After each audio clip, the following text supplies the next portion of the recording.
అసలు మన చుట్టూ ఉన్న పరిసరాలు మన ఆలోచనలను, మన ఆరోగ్యాన్ని ఎలా ప్రభావితం చేస్తాయో ఇప్పుడు లోతుగా అర్థం చేసుకుందాం. సరే, ఇప్పుడు దీని గురించి కొంచెం వివరంగా చూద్దాం. మనం నివసించే ఇల్లు నిజంగా ఒత్తిడికి లేదా అనారోగ్యానికి కారణమవుతోందా? ఇలాంటి ప్రశ్నలు ఎప్పుడైనా తలెత్తాయా? వాస్తవానికి మన చుట్టూ ఉన్న ఆర్కిటెక్చర్, వస్తువుల అమరిక మన రోజువారీ జీవితంపై చాలా తీవ్రమైన ప్రభావాన్ని చూపుతాయి. దీనిపై ఆధారాలు మరియు ప్రాచీన పద్ధతులు ఏమి చెబుతున్నాయో ఇప్పుడు స్పష్టంగా విశ్లేషిద్దాం. అసలు ఒక ఇంటి డిజైన్ లేదా రూపురేఖలు మనుషుల ప్రవర్తనపై, ఆరోగ్యంపై కంటికి కనిపించే విధంగా ఎలా ప్రభావాన్ని చూపుతాయో ఇప్పుడు చూద్దాం. ఇక్కడ మనం ప్రధానంగా మాట్లాడుకోబోయేది వాస్తుశాస్త్రం గురించి. ఇది ఒక అద్భుతమైన పురాతన భారతీయ ఆర్కిటెక్చర్ శాస్త్రం.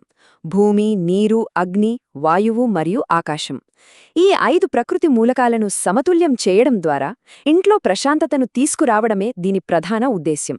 దీన్ని ఒక పర్యావరణ ఫ్రేమ్వర్క్లా భావించవచ్చు. ఎప్పుడైతే ఈ 5 మూలకాలన్నీ ఒకదానితో ఒకటి సరైన బ్యాలెన్స్లో ఉంటాయో ఆ ఇంట్లో జీవించేవారికి అంతా మంచే జరుగుతుందని ఈ శాస్త్రం స్పష్టంగా వివరిస్తుంది. ఈ వాస్తు సూత్రాలు వాస్తవ జీవితంలో ఎలా పనిచేస్తాయో అర్థం చేసుకోవటానికి ఒక చిన్న రియల్ లైఫ్ ఉదాహరణ చూద్దాం. అహ్మదాబాద్కు చెందిన శ్రీమతి శర్మగారి కుటుంబాన్ని తీసుకుందాం. అంతకుముందు వాళ్ల ఇంట్లో ఎప్పుడూ అనారోగ్య సమస్యలు, కుటుంబ కలహాలు, ఆర్థిక ఇబ్బందులు ఉండేవి. కాని కేవలం 3 నెలల్లోనే ఇంట్లో కొన్ని చిన్న చిన్న మార్పులు చేశారు. అంటే మాస్టర్ బెడ్రూమ్ను నైరుతికి, వంటగదిని ఆగ్నేయానికి మార్చారు. అంతే, ఆశ్చర్యకరంగా ఇబ్బందులన్నీ తొలగిపోయాయి.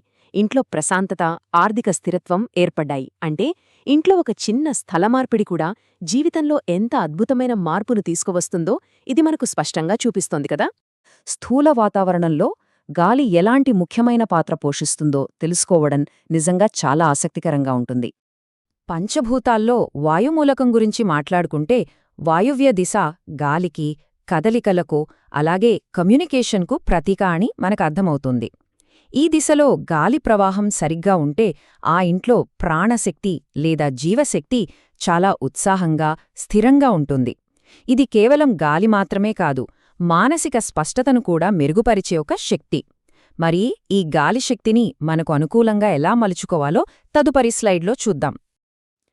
వాయుమూలకాన్ని పెంచడానికి మనం ఇంట్లో చేసుకోగలిగే కొన్ని చాలా సులభమైన, ఆచరణాత్మకమైన మార్గాలు ఇక్కడ ఉన్నాయి. ఎప్పుడూ కిటికీలు తెరిచి క్రాస్ బ్రీజ్ ఉండేలా చూసుకోవడం చాలా ముఖ్యం. అలాగే అవసరమైన చోట ఎగ్జాస్ట్ ఫ్యాన్లు వాడాలి. ఇక కర్టెన్ల విషయానికొస్తే కాటన్ లేదా లినన్ లాంటి తేలికపాటి వస్త్రాలు వాడితే ఇల్లు చాలా ఫ్రెష్గా అనిపిస్తుంది. ముదురు రంగులకు బదులుగా తెలుపు లేదా లేత నీలం లాంటి కూల్ కలర్స్ వాడాలి. అలాగే ఇంట్లో కలబంద, స్పైడర్ ప్లాంట్స్, పీస్ లిల్లీస్ లాంటి మొక్కలు పెట్టడం వల్ల గాలి శుభ్రపడుతుంది. వీటికి తోడు ఒక విండ్ చైమ్ కడితే ఆ ప్రశాంతమైన శబ్దం గాలిని మరింత ఉత్తేజపరుస్తుంది. భలే ఉంది కదా ఈ ఆలోచన. ఒక ఇల్లు ఉందంటే దానికి హృదయం లాంటిది వంటగదే. ఎందుకంటే మనం తినే ప్రతి ముద్దలోనూ ఎనర్జీ అక్షరాల ఇక్కడే రూపుదిద్దుకుంటుంది. కాబట్టి దీనిని ఏమాత్రం నిర్లక్ష్యం చెయ్యలేం. ఒకసారి ఇక్కడున్న టేబుల్ను గమనిద్దాం. వంటగదిలోని వేర్వేరు భాగాలు, వాటికి సంబంధించిన ప్రధాన మూలకాలను సరైన దిశలతో ఎలా సరిపోల్చాలో ఇది చాలా క్లియర్గా చూపిస్తుంది. వంటగదికి ప్రధాన మూలకం అగ్ని. కాబట్టి గదిస్థానం మరియు స్టవ్ ఆగ్నేయ దిశలో ఉండటం అత్యుత్తమం. అదేవిధంగా సింక్ అనేది నీటికి ప్రతీక.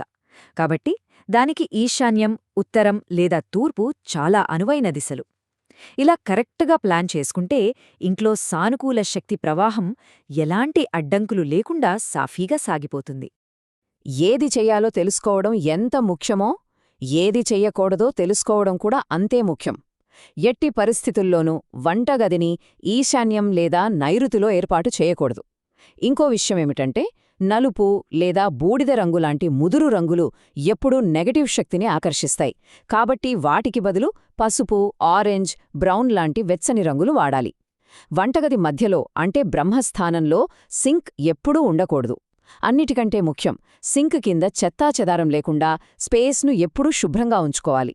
లేదంటే ఆ నెగిటివిటీ సైలెంట్గా మన శ్రేయస్సును దెబ్బతీస్తుంది. అగ్ని, నీరు ఈ రెండూ సహజంగానే వ్యతిరేక శక్తులు కదా. మరి వీటి మధ్య ఘర్షణను వంటగదిలో ఎలా నివారించాలో తెలుసుకుందాం. ఇది చాలా ఇళ్లల్లో మనం గమనించే ఒక సాధారణ పొరపాటు. స్టవ్ అంటే అగ్ని, సింక్ అంటే నీరు. ఈ రెండూ ఒకదానికొకటి పక్కపక్కనే ఉంటే ఏమవుతుంది? ఆ వ్యతిరేక శక్తుల మధ్య ఘర్షణ జరిగి ఇంట్లో తరచుగా వాదనలు, కుటుంబ సభ్యుల మధ్య గొడవలు రావడానికి కారణమవుతుంది. అదే ఆ రెంటి మధ్య కనీసం 2 లేదా 3 అడుగుల దూరం పాటిస్తే ఆ మూలకాల మధ్య అద్భుతమైన సమతుల్యత ఏర్పడుతుంది.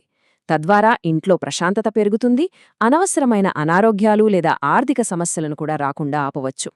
ఇది వినడానికి చిన్న మార్పులా అనిపించినా దీని ప్రభావం చాలా పెద్దది.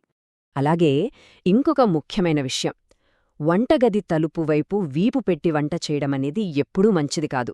ఎందుకంటే ఇలా చేయడం వల్ల తెలియకుండానే మన మనసులో ఒక రకమైన అభద్రతాభావం, భావోద్వేగాల అస్థిరత ఏర్పడతాయి. దీనికి పరిష్కారం చాలా సులభం. స్టవ్ ముందున్న గోడకు ఒక చిన్న అద్దం లాంటిది పెట్టుకుంటే మన వెనుక ఏం జరుగుతుందో మనకు ఎప్పటికప్పుడు తెలుస్తుంది కాబట్టి ఆ మానసిక అస్థిరత పూర్తిగా దూరమవుతుంది. ఎంత సింపుల్ ట్రిక్ కదూ ఇది! కేవలం ఇంటి ఆర్కిటెక్చర్ మాత్రమే కాదు, మనం రోజూ చేసే చిన్న చిన్న పనుల ద్వారా ఇంట్లో నిలిచిపోయిన ఎనర్జీని ఎలా క్లియర్ చేయవచ్చో ఇక్కడ చూద్దాం. ఇక్కడున్న ఈ కొటేషన్ ఒకసారి గమనిద్దాం. శబ్దం శూన్యంలో కూడా ప్రయాణించగలదు.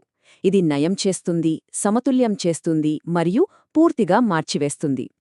నిజంగా శబ్ద తరంగాలకు అపారమైన శక్తి ఉంటుంది. మన ప్రాచీన గ్రంథాల ప్రకారం వంట చేస్తున్నప్పుడు ఏవైనా శ్లోకాలు చదవడం లేదా పాజిటివ్ మాటలు మాట్లాడుకోవడం వలన ఆ శబ్దంలోని మంచి వైబ్రేషన్స్ వండే ఆహారంలోకి నేరుగా శోషించుకోబడతాయి. ఆ విధంగా ఎనర్జైజ్ అయిన ఆహారాన్ని తినడం ద్వారా కుటుంబం మొత్తానికి ఆ పాజిటివిటీ చేరుతుంది. ఇదొక అద్భుతమైన ప్రక్రియ అని చెప్పవచ్చు. ఇప్పుడు మనం కాంతి గురించి మాట్లాడుకుందాం.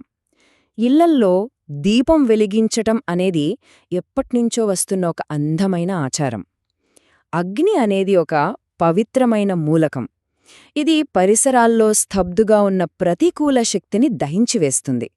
ప్రతిరోజు మనం ఒక చిన్న దీపాన్ని వెలిగించి ఆ జ్వాలవైపు ప్రశాంతంగా చూస్తూ కూర్చుంటే అది మనస్సుకు ఒక ఫోకల్ పాయింట్లాగా పనిచేస్తుంది. అనవసరమైన ఆందోళనలను తగ్గించి అద్భుతమైన మానసిక స్పష్టతనిస్తుంది. మరి దీపంలో ఏ నూనె వాడాలి అనే దానిపై కూడా మన ఆచారాల్లో స్పష్టత ఉంది. ఆవు నెయ్యితో దీపం వెలిగిస్తే అది సాత్విక ప్రకంపనలను ఆకర్షిస్తుంది మరియు గాలినే సహజంగా శుభ్రం చేస్తుంది. అదే నువ్వుల నూనె వాడితే అది ఇంట్లో ఉన్న కష్టాలను తొలగించి గ్రహ దోషాలను సమతుల్యం చేయడానికి సహాయపడుతుంది. ఇక్కడ ముఖ్యంగా తెలుసుకోవాల్సిన విషయమేంటంటే, రసాయనాలతో తయారైన పారాఫిన్ కొవ్వొత్తులను కాల్చడం కన్నా ఇలాంటి సహజమైన నూనెలను వాడటం వల్ల ఇంట్లోని గాలి ఎటువంటి హానికరమైన టాక్సిన్స్ లేకుండా చాలా స్వచ్ఛంగా ఉంటుంది. ఒక చక్కటి రోజువారీ క్రమశిక్షణ కోసం దీపం వెలిగించడానికి ఇక్కడ కొన్ని సింపుల్ స్టెప్స్ ఉన్నాయి. సంధ్యాకాలంలో అంటే సాయంత్రం వేళ దీపం వెలిగించడం ఎంతో మంచిది. ఆరోగ్యం కోసం దీపం వత్తి తూర్పువైపుకు, సంపద కోసం ఉత్తరం వైపుకు అభిముఖంగా వెలిగించాలి. ఆ దీపంతో పాటు గంధంలాంటి స్వచ్ఛమైన ధూపాన్ని కూడా వెలిగిస్తే వాతావరణం ఎంతో ఆహ్లాదకరంగా మారుతుంది. రోజులో కనీసం 15 నుండి 30 నిమిషాల పాటు ఆ దీపం వెలిగేలా చూసుకుంటే బయట ప్రపంచంలోని గందరగోళమంతా మాయమై ఇంటి వాతావరణంలో అద్భుతమైన శాంతి దొరుకుతుంది. సో ఇదండి విషయం. ఈరోజు మనం ఎన్నో ఆసక్తికరమైన విషయాలు తెలుసుకున్నాం కదా. ఒక్కసారి ఆలోచించండి. మన కంటికి కనిపించని శక్తులు, వంటగదిలోని చిన్న అమరికలు, ఇంటికొచ్చే గాలి ప్రసరణ, ఇవన్నీ ఎంత సైలెంట్గా మన జీవితాన్ని, మన ఆరోగ్యాన్ని నిర్దేశిస్తున్నాయో కదా. ఇల్లు అనేది కేవలం ఒక ఆశ్రయం మాత్రమే కాదు, అది సానుకూల శక్తికి ఒక కేంద్రం.